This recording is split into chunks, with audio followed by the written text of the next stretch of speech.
Hi అండి. అందరికీ నమస్కారం. Welcome to my channel. ఈ వీడియోలో పీఆర్సీ ఆలస్యంపై ఉద్యోగ సంఘాల ఆగ్రహం, సీఎం హామీ అమలు అంటూ అప్డేట్ అవ్వడం జరిగింది.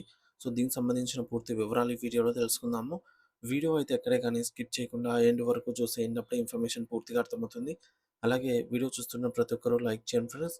ఈ వీడియోని తోటి ఉద్యోగ పెన్షన్ మిత్రులతో అయితే షేర్ చేయండి. కొత్తగా మన ఛానల్ చూస్తున్న వారు ఇంకా ఎవరైనా సబ్స్క్రైబ్ చేసుకోకపోతే వెంటనే మన ఛానల్‌ని సబ్స్క్రైబ్ చేసుకోండి. సబ్స్క్రైబ్ చేసుకోవడం వల్ల నేను చేసే వీడియోస్ అన్నీ మీ వరకు రీచ్ అవుతాయి. సో ఫ్రెండ్స్, ఇక విషయానికొచ్చినట్లయితే తెలంగాణ ప్రభుత్వ ఉద్యోగులు, ఉపాధ్యాయులు మరియు పెన్షనర్లకు సంబంధించి పెండింగ్ పీఆర్సీ మరియు డీఏ బకాయిలు. సో ముందుగా పీఆర్సీ నివేదిక విషయానికొస్తే ప్రభుత్వం ఏర్పాటు చేసిన పే రివిజన్ కమిషన్ పీఆర్సీ నివేదికను వెంటనే బహిర్గతం చేయాలి. చర్చలు. పీఆర్సీ నివేదికపై ఉద్యోగ సంఘాలను పిలిచి తక్షణమే చర్చలు జరపాలి.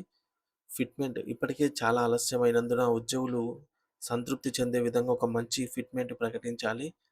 అమలు తేదీ. కొత్త పీఆర్సీని జూలై 2023 నుంచి అమలు చేయాలి అని ఉద్యోగులు కోరుతున్నారు. కాలపరిమితి. ఈ ప్రక్రియ అంతా కూడా రాబోయే 4 నెలల్లో పూర్తి చేయాలి అని కాలపరిమితి. ఆందోళన.